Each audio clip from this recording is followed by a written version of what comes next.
डूब गए तो किनारों से कहना अलविदा हमें। डूब गए तो किनारों से कहना अलविदा हमें।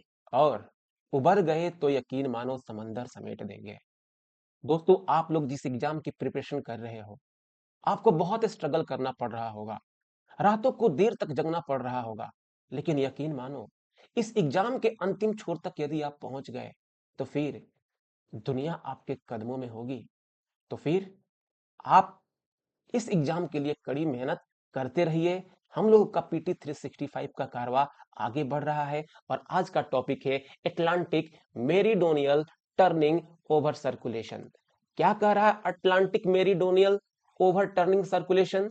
तो इसमें एक कॉन्सेप्ट है। कॉन्सेप्ट क्या है? आप लोग इस इमेज को देखिए। इस इमेज में क्या कह रहा है?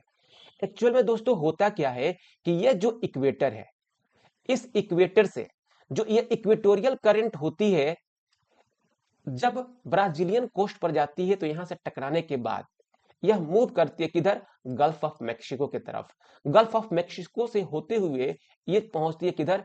ग्रीनलैंड की तरफ मूव करती है और ये कहां पहुंच जाती है? यूरोप की तरफ। ये जो करंट है, यह है वार्म करंट। Warm current. जब यह करंट नॉर्दर्न हेमिस्फेयर में पहुंचती है, मतलब आर्कटिक रीजन में पहुंचती है, तो यह करंट क्या हो जाती है? कोल्ड करंट हो जाती है। और जैसे ही यह ठंडा होती है तो यह क्या होती है? यहां पर सिंक होने लगती है। सिंक कहने का मतलब इस समंदर के सरफेस के अंदर जाने लगती है। फिर अंदर ही यह फिर से किधर आना शुरू करती है? इक्वेटर की तरफ आना शुरू करती है। कहने का मतलब जो ये इक्वेटर से वार्म करंट है, यह जाता है किधर? पूरी तरह से यूरोपियन रीजन में जाता है। फिर वहां पर जैसे ठंडा होता है तो वहां पर फिर क्या हो जाता है? डाउन सिंक कर जाता है। सिंक करने के बाद फिर क्या होता है?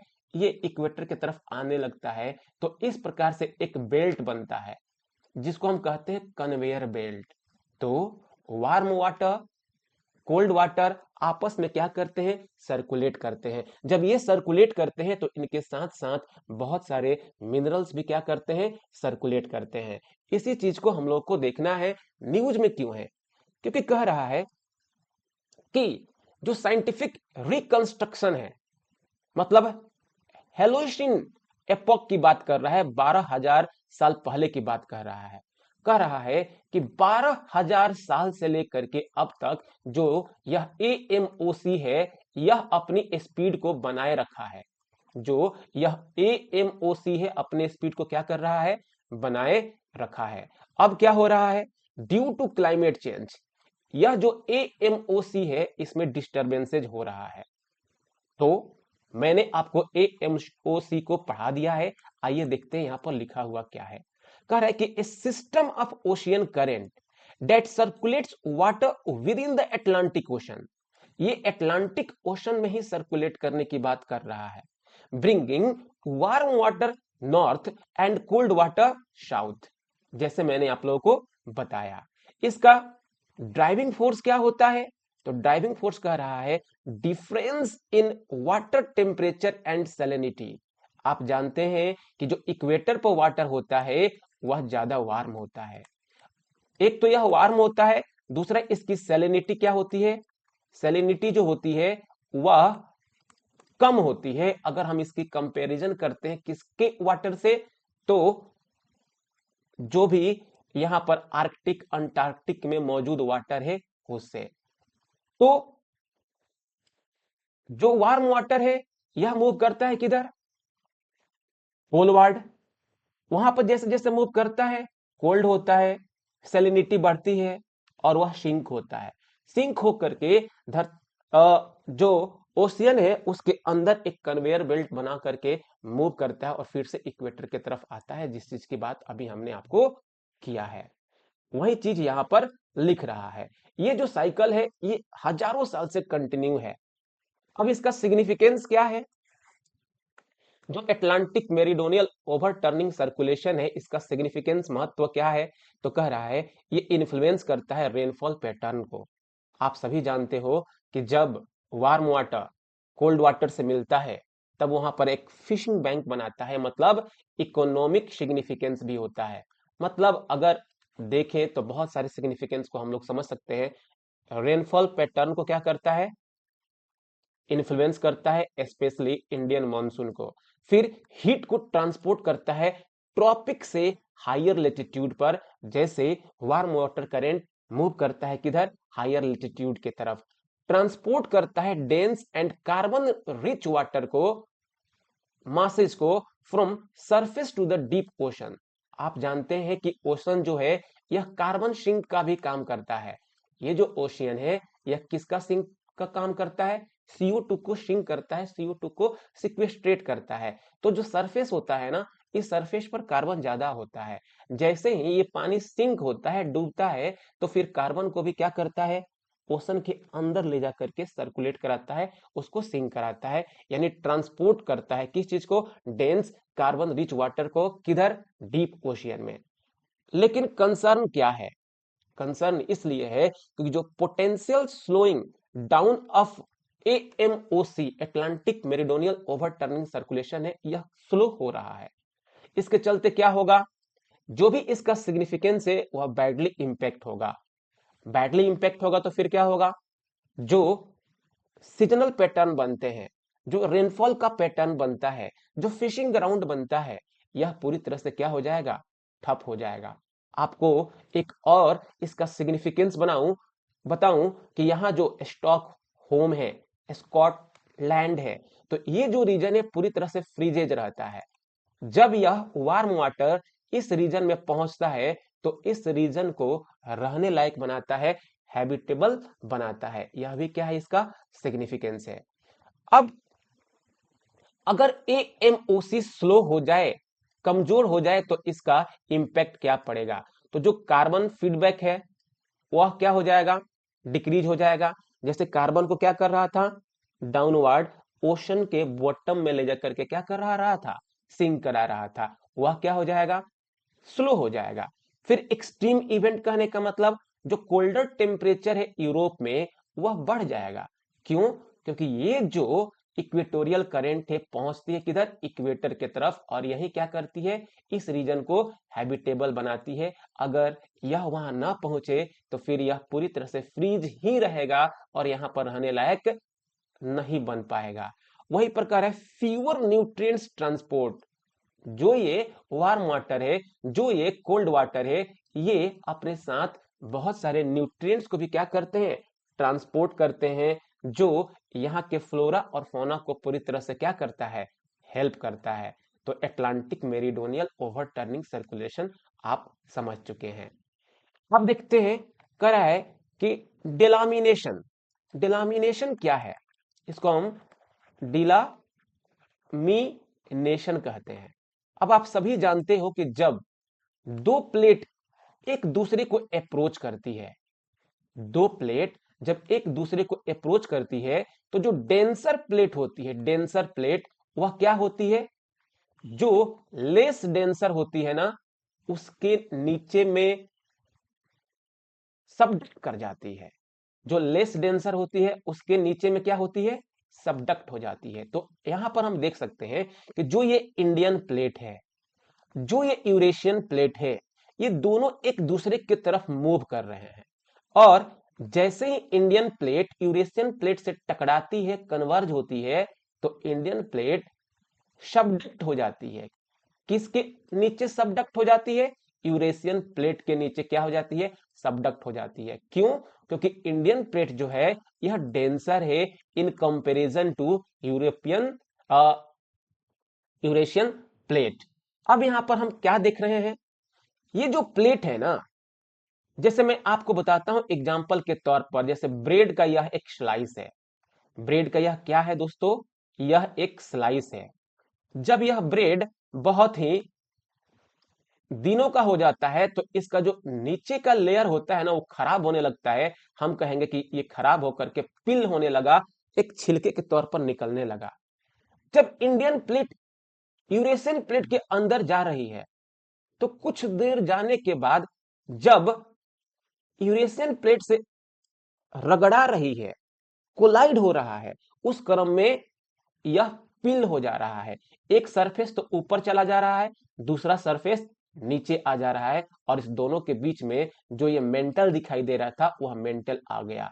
मतलब इंडियन प्लेट क्या हो गया, दो टुकड़ों में बट गया, एक लेयर ऊपर और एक लेयर नीचे हो गया। इसी फेनोमेना को क्या कहते हैं, डिलामिनेशन।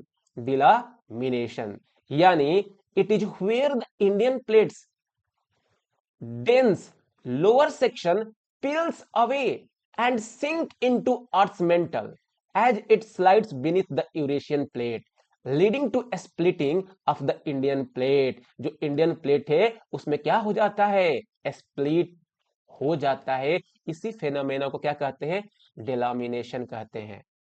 इस चीज को मैंने आप लोगों को बता दिया। उम्मीद करता हूं कि टॉपिक आप लोग को समझ में आया होगा। अब यहां पर कह रहा है अंडर प्लेटिंग। अंडर प्लेटिंग कहने का मतलब क्या हुआ, यूरेशियन प्लेट ऊपर है और इंडियन प्लेट इसके नीचे है, इसको हम कहेंगे अंडर प्लेटिंग। सबडक्शन कहने का मतलब क्या हुआ, one plate slides beneath another. जो पहला प्लेट है वह दूसरे प्लेट के अंदर में क्या हो जाए, पूरी तरह से प्रवेश कर जाए बिना डेलामिनेशन के। अगर डेलामिनेशन ना हो तो हम कहेंगे सबडक्शन हुआ, और वहीं पर डेलामिनेशन हुआ है तो एक अंडर प्लेटिंग होगा और एक सबडक्शन होगा। इस चीज को आप ध्यान में रख सकते हैं। वही प्रकार है सोलर टोर्नाडो। जैसे लास्ट क्लास में हमने आपको टोर्नाडो के बारे में बताया था। टोर्नाडो कहने का मतलब क्या हुआ, ये जो थंडर स्टॉर्म है, यह थंडर स्टॉर्म जब एक इस प्रकार का मूवमेंट करता है, स्पाइरलिंग रोल करता है, और ये स्पाइरलिंग करते करते कहां पहुंच जाता है, ग्राउंड पर। मतलब स्काई को कनेक्ट कर देता है किस चीज से, ग्राउंड से। तो हम इसको कहते हैं थंडर स्टॉर्म। क्यों, क्योंकि ये जो लेयर है टोर्नाडो का, ये बहुत ही ज्यादा पावरफुल होता है। लगभग 180 किलोमीटर पर आवर के स्पीड से भी ज्यादा से यहाँ पर क्या होता है, हवाएं चलती हैं। यहाँ पर यदि कोई घर है, कोई कार है, तो उसको पूरी तरह से ये क्या करेगा, तोड़ देगा, ध्वस्त कर देगा। अब यहीं पर कह रहे हैं सोलर टोर्नाडो मतलब सन। अगर यह सन है तो सन का यह लेयर है, यह पोल है। सन के पोल के कारण क्या होता है, यहाँ पर एक मैग्नेटिक फील्ड बनता है जिसको हम कहते हैं सोलर मैग्नेटिक फील्ड। और इसी सोलर मैग्नेटिक फील्ड में ही एक सोलर टोर्नाडो बनता है। लेकिन किसके कारण, सोलर प्लाज्मा के कारण, आयोनाइज्ड गैसेज के कारण। बिल्कुल जिस प्रकार से अर्थ पर होता है वैसे ही वहां पर भी बनता है। लेकिन इसमें डिफरेंस यह है कि इसकी जो पोटेंशियल है सोलर टोर्नाडो की, यह अर्थ पर बन रही टोर्नाडो से बहुत ही ज्यादा पोटेंशियल होती है। कहूं तो 1000 गुना, लाख गुना भी ज्यादा पोटेंशियल हो सकती है। ये कह रहे हैं ना, इसकी जो हाइट है यह 1,30,000 किलोमीटर तक पहुंच जाता है। और जो यह टोर्नाडो का मूवमेंट का स्पाइरलिंग का स्पीड होता है, यह 2 लाख किलोमीटर पर आवर होता है। जहां पर हम लोगों का अर्थ का टोर्नाडो 180 किलोमीटर पर आवर के स्पीड से मूव कर रहा था, वहीं पर जो सोलर टोर्नाडो है इसकी speed 2 lakh kilometre per hour से भी ज्यादा है। इसमें टेम्परेचर भी बहुत ही ज्यादा होता है, जैसे 2.5 लाख डिग्री सेल्सियस की बात कर रहा है। तो इस चीज को हम लोग समझ सकते हैं। फिर कह रहे कोल्ड पूल्स। कोल्ड पूल क्या होता है दोस्तों, अब जैसे कि हम जानते हैं कि इवोपरेशन होता है। क्या होता है, इवोपरेशन। पानी यहां से क्या होता है, ऊपर जाता है। जब पानी ऊपर जाता है तो यहां की जो एयर मॉलिक्यूल है उसको ठंडा करता है। जब एयर मॉलिक्यूल ठंडे होते हैं तो ये फिर से क्या होते हैं, डाउनवर्ड आने लगते हैं। तो ड्यू ड्यू टू इवोपरेशन जो एयर के लेयर है वो क्या होते हैं, ठंडा होते हैं। और जब ये बहुत ठंडा होते हैं तो फिर ये डाउन गिरने लगते हैं, जिसके कारण एक लेयर ऑफ एयर बनता है, एक पूल ऑफ एयर बनता है जो बहुत ही कूल होता है। इसी चीज की बात कर रहे हैं कोल्ड पूल्स। आइए देखते हैं इसमें क्या लिख रहा है, small scale areas of evaporatively cooled downdraft air. मतलब इवोपरेशन के कारण जो एयर कूल हुआ है वो डाउन ड्राफ्ट हुआ है, मतलब नीचे गिरा हुआ है। That spreads on the surface underneath precipitating cloud. अगर मान लीजिए यहां पर क्लाउड है, यहां पर प्रेसिपिटेशन हो रहा है, तो इसके नीचे का जो यह कूल एयर है इसको क्या कहेंगे, कोल्ड पूल्स। यह फेनोमेना क्या कह रहा है? When rain falls during a storm, मतलब मैंने आपको सिंपल समझाया। यहां पर क्या कह रहा है? जब वर्षा होती है, कब? जब आंधी पानी चल रही होती है तब। Some of its evaporates before reaching the ground, मतलब ये बारिश की बूंदे क्या हो रही हैं? डाउनवर्ड गिर रही हैं। अब इसमें क्या होता है? ये जो अर्थ की सरफेस है, यह हीट के कारण गर्म होती है, इसके टेम्परेचर ज्यादा होती है। इस टेम्परेचर ज्यादा होने के कारण जो ये एयर ड्रॉपलेट्स नीचे गिर रहे हैं, इसके टेम्परेचर के कारण बहुत सारे एयर ड्रॉपलेट्स यहीं से क्या हो जाते हैं? इवोपरेट होने लगते हैं। और जब ये इवोपरेट होते हैं तो यहाँ पर एक कूल एयर का लेयर बनता है, और यही कूल एयर का लेयर क्या होता है? फिर से हमारे अर्थ के सरफेस की तरफ क्या होता है? गिरने लगता है। तो जहां पर टेम्परेचर अर्थ की ज्यादा होगी, वहां पर एक कूल एयर का पुल बन जाता है। उसी चीज की बात कर रहा है cold poles. This evaporation cools the air, making it heavier. The cool heavy air then sink and spreads out across the ground like a shallow cold bubble and forming cold pool। इसी phenomena को पूरी तरह से मैंने यहाँ पर explain किया है। चलिए, अर्थ डीप सी फ्लोर की यहाँ बात कर रहा है, इसमें देखते हैं क्या है। कह रहा है कि deep ocean is generally defined as sea and seabed below the depth at which light starts to decrease rapidly। मतलब अगर यह ओशियन का सरफेस है, अपना यह प्यारा भारत रहा। अब जैसे हम बे ऑफ बंगाल में आते हैं, अपने प्यारे भारत के बाउंड्री से थोड़ा दूर जाते हैं, तो जैसे जैसे दूर जाएंगे समंदर में, वैसे वैसे गहराई बढ़ती जाती है। फिर भी जो सूर्य की रोशनी है वह सी सरफेस के अंदर जाती है।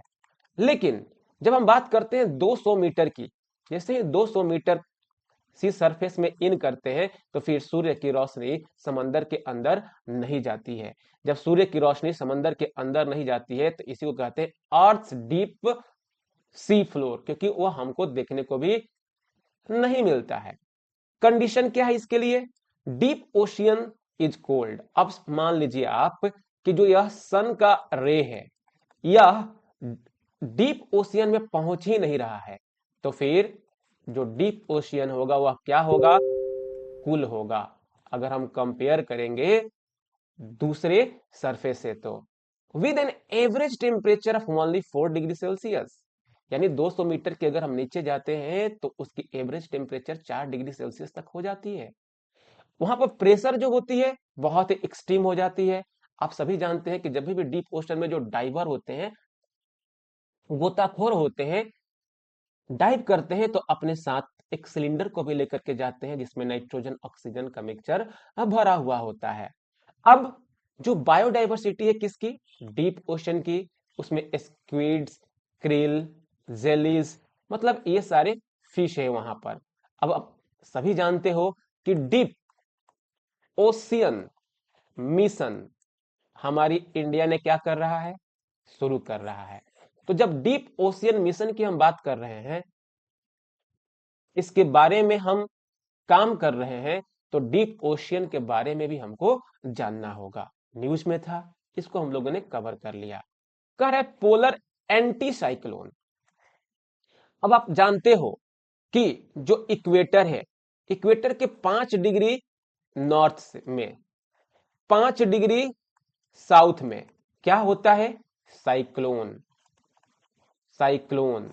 लेकिन जैसे ही आप आर्कटिक थोड़ा सा 30 डिग्री नॉर्थ में और 30 डिग्री साउथ में आप मूव करते हो, तो उसके बियॉन्ड आपको क्या दिखाई देता है? Temperate cyclone. और उसके भी बियॉन्ड आप चलते हो तो आपको दिखाई देता है पोलर साइक्लोन। और बात किसकी कर रहा है? पोलर एंटी साइक्लोन की। होता यह है कि अगर यह पृथ्वी है, यह पोलर एरिया है, यह पोलर एरिया है, तो पोलर एरिया क्या होता है? ठंडा होता है। जब यह ठंडा होता है तो इसके ऊपर जो हवाएं हैं, एयर है, उसको भी क्या करता है? ठंडा करता है। जब यह ठंडा करता है तो ठंडा एयर क्या होता है? पोलर सरफेस पर गिरने लगता है, जिसके चलते क्या होती है? इसकी प्रेशर और इंक्रीज हो जाती है। यही कह रहा है high pressure wind system created by the intense cooling of surface air layer. इसी चीज की क्या बात कर रहा है? पोलर साइक्लोन की बात कर रहा है, एंटी साइक्लोन की बात कर रहा है। फॉर्मेशन कैसे बनता है? तो surface cooling makes air dense and causes it to sink. जो सरफेस है वो ठंडा है, इसके कारण जो इसके ऊपर हवाएं हैं उसको ठंडा करता है, और जैसे ही हवाएं ठंडी होती हैं वो फिर से गिरने लगती हैं। High altitude air flows in to replace the sinking air. जो इसके ऊपर में एयर है, जैसे वो डाउन सिंक किया तो उसको रिप्लेस करने के लिए दूसरे जगह से हवाएं क्या होने लगी? आने लगी। इस प्रकार से क्या होता है, जो एयर मास होता है इस इलाके में पूरी तरह से क्या हो जाता है? बढ़ जाता है। और एयर मास के बढ़ने के चलते वहां पर प्रेशर भी क्या हो जाता है? पूरी तरह से इंक्रीज हो जाता है। This process increase the mass of air above the surface, thus creating the anticyclone।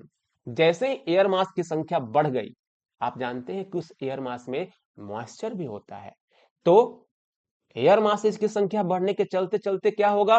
वहां पर एंटीसाइक्लोनिक कंडीशन बन जाएगी। अब कह रहे anti cyclone is a high pressure area surrounded by low pressure zone. आप सीधे देखो ना, अगर यह आर्कटिक रीजन है, इसके ऊपर से हवाएं क्या हो रही हैं? सिंक हो रही हैं। अगर हवाएं सिंक होगी तो फिर इधर से इन हवाओं को भरने के लिए दूसरी हवाएं आएंगी। तो यहां पर क्या देखने को मिल रहा है? जो हाई प्रेशर जोन है उसको फिल करने के लिए हवाएं जो आ रही है किधर से आ रही हैं? लो प्रेशर जोन से आ रही हैं। यानी इसके सराउंडिंग में कैसा जोन होगा? लो प्रेशर जोन होगा।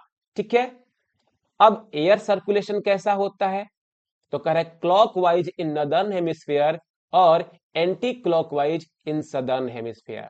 अगर यह सदर्न हेमिस्फीयर है तो इधर पोलर एंटी साइक्लोन की सर्कुलेशन कैसे होगी? तो सदर्न में एंटी क्लॉकवाइज और नदर्न में क्लॉकवाइज। ये इंपॉर्टेंट पॉइंट है क्योंकि यहां पर आप फंस सकते हैं। फिर कह रहे हैं थर्स्ट वेव। थर्स्ट वेव क्या है? आप जानते हैं एक होता है हीट वेव। हीट वेव कहने का मतलब जब टेम्परेचर बहुत ज्यादा हो जाता है। कितना? तो अलग अलग रीजन के लिए अलग अलग टेम्परेचर डिनोट किया गया है। जैसे अगर हम हिल रीजन की बात करेंगे तो 30 डिग्री से ज्यादा अगर टेम्परेचर बढ़ जाता है लगभग, तो हम इसको कहते हैं कि यहाँ पर हीट वेव चल रहा है। वहीं पर अगर हम प्लेन रीजन की बात करते हैं तो कहते हैं 40 डिग्री से ज्यादा टेम्परेचर बढ़ जाता है तो हम इसको हीट वेव कह देते हैं। लेकिन थर्स्ट वेव कहने का मतलब क्या हुआ? ये सिर्फ टेम्परेचर से मतलब नहीं रखता है, ये ड्राइनेस से मतलब रखता है। ड्राइनेस कहने का मतलब हवाएं, जो विंड है वो बहुत तेजी से चल रही हैं, इवोपरेशन बहुत तेजी से हो रहा है, ट्रांसपीरेशन बहुत तेजी से हो रहा है। अब ये जो कुछ भी हो रहा है इन सभी के चलते जो वाटर है एयर में वो बहुत ही कम हो जा रहा है, जिसके चलते हमको थर्स्ट वेव दिखाई देने को मिल रहा है। अगर इस थर्स्ट वेव में हम पड़ जाएं तो फिर हमारा गला पूरी तरह से क्या होने लगेगा? सूखने लगेगा। मैंने थर्स्ट वेव आप लोगों को समझा दिया है। यह क्या है? Periods of extreme atmospheric thirst that rapidly dry out the landscape, जो भी मैंने आप लोगों को समझाया। फिर कह रहे मर्केटर्स मैप कह रहा है कि 1969 में जो जी मर्केटर थे इन्होंने क्या किया? बस एक मैप को बना दिया।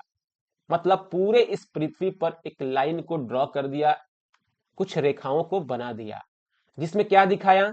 यहां पर अपना प्यारा भारत है, इधर अफ्रीका है, इधर क्या है? नॉर्थ अमेरिका है, इधर क्या है? साउथ अमेरिका है, और यहां पर किसको दिखाया? ग्रीनलैंड को दिखाया। अब यहां पर प्रॉब्लम यह है ना कि जो अफ्रीकन यूनियन है यह कह रहा है कि जो जी मर्केटर का मैप है वो गलत है। क्यों गलत है? क्योंकि उस वक्त उन्होंने बनाया था तो ग्रीनलैंड की जो साइज है वो अफ्रीका से बहुत कम है, लेकिन मैप में ग्रीनलैंड का साइज अफ्रीका के बराबर दिखता है या अफ्रीका से बड़ा दिखता है। लेकिन रियलिटी में जो अफ्रीका है वह ग्रीनलैंड से 14 गुना ज्यादा बड़ा है। तो अफ्रीकन यूनियन ने क्या किया है, जो मर्केटर का मैप है इस पर क्वेश्चन रेज किया है, कहा है कि चेंज करो इसको। यह डिस्टोर्टेड स्केल को रिप्रेजेंट करता है। Arabian sea mini warm pool, Arabian sea mini warm pool कहने का मतलब क्या हुआ, ये है अपना प्यारा भारत, ठीक है। और जैसे ही हम लोग इधर वेस्ट में आते हैं तो यहाँ पर हमको क्या मिलता है, सऊदी अरबिया। इधर जाते हैं तो इधर क्या मिलता है हमको, इधर हमको मिलता है अफ्रीका। अब आप जानते हो कि इधर होगा कौन सा, इधर होगा ऑस्ट्रेलिया। ये है पूरी तरह से इंडियन ओशन। जब हम इधर आते हैं तो इधर हमको क्या मिलता है, अरबियन सी। तो कह रहा है ना, लेट सपोज कि ये अपना प्यारा भारत है, ये अफ्रीका है, ये ऑस्ट्रेलिया है। तो ये जो रीजन है जिसको हम लोग कहते हैं इंडियन ओशन, और इसके ऊपर में जाते हैं तो हमको क्या दिखाई देता है, अरबियन सी। तो अरबियन सी में ये जो केरला है, यहां से लेकर के कुछ किलोमीटर के एरिया में इसकी जो टेम्परेचर होती है वह ज्यादा होती है। वो भी कितना ज्यादा, तो हम इसको कहते हैं 28 डिग्री सेल्सियस, यानी 28.5 डिग्री सेल्सियस तक की टेम्परेचर होती है। अगर हम इसके और सराउंडिंग की बात करते हैं तो वहां की टेम्परेचर 26 से 27 डिग्री सेल्सियस होती है, लेकिन यहाँ की टेम्परेचर क्या होती है, ज्यादा होती है। तो इसी को कह रहा है Arabian sea mini warm pool. इसका एक सिग्निफिकेंस भी है कि जब यह ठंडा होता है ना, सॉरी, जब यह गर्म होता है ना, तो ये लानीना को बहुत ही ज्यादा फायदा पहुंचाता है। कभी कभी एल के चलते हमारे इंडियन सब कॉन्टिनेंट में बारिश नहीं हो पाता है, तो ये जो गर्माहट है अरबियन सी की, यह क्या करता है, एल को काउंटर करता है और हेल्प करता है जो इंडियन मानसून है उसको मजबूत बनाने में। ठीक है, इस चीज की यह बात किया। Arabian sea mini warm pool acts as a self-correcting mechanism that helps the monsoon recover from disruption caused by the previous El Nino। अब ये जो छोटे छोटे टर्म है बस इसको एक बार पढ़ लेना है, समझ लेना है। इन चीजों को भी यूपीएससी पूछ सकता है, ज्योग्राफिकल टर्म है। फिर करे एनसीपीओआर, मतलब national centre of polar and ocean research. क्या है यह, कहां पर इसका हेडक्वार्टर है, तो जेनेवा स्विट्जरलैंड में national centre of polar and ocean research का हेडक्वार्टर है। क्या करता है, तो पोलर और ओशियन पर क्या करता है, रिसर्च करता है। ठीक है, मतलब जो पोलर एरिया है उसकी क्लाइमेटिक कंडीशन कैसी है, उसका जो सी सरफेस है वह किस प्रकार से इंक्रीज हो रहा है, जो वार्मिंग है वह किस प्रकार से बढ़ रहा है, इसकी एस्टेब्लिशमेंट होती है 1998 में। ठीक है, मतलब 1998 N autonomous institution of the ministry of earth science, मतलब जो अपनी मिनिस्ट्री ऑफ अर्थ साइंस है उसके अंदर का यह एक ऑटोनोमस इंस्टीट्यूशन है। यह अभी अभी क्या किया है, 25 ईयर्स कंप्लीट किया है, इसलिए यह क्या हो गया, इंपॉर्टेंट हो गया। इसमें टोटल 13 मेंबर्स हैं जो इसको कंप्राइज कर रहे हैं।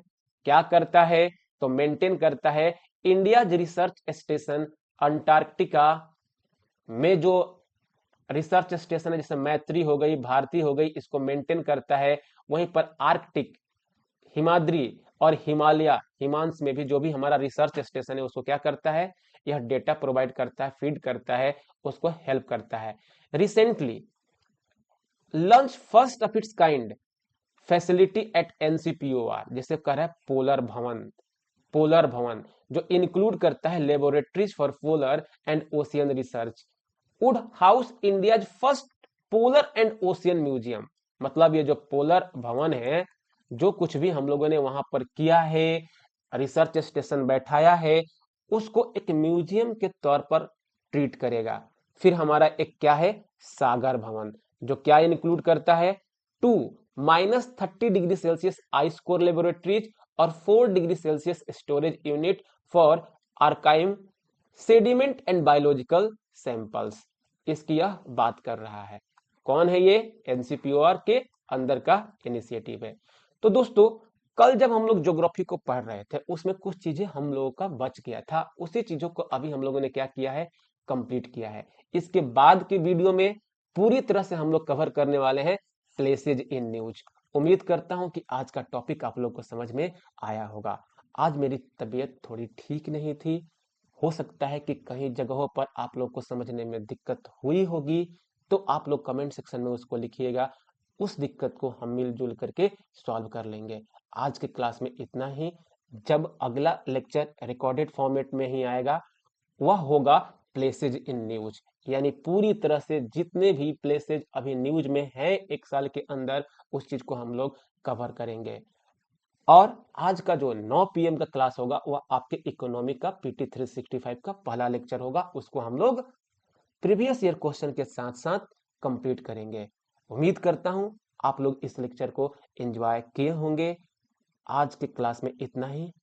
अगले क्लास में मिलते हैं। धन्यवाद। जय हिंद, जय भारत।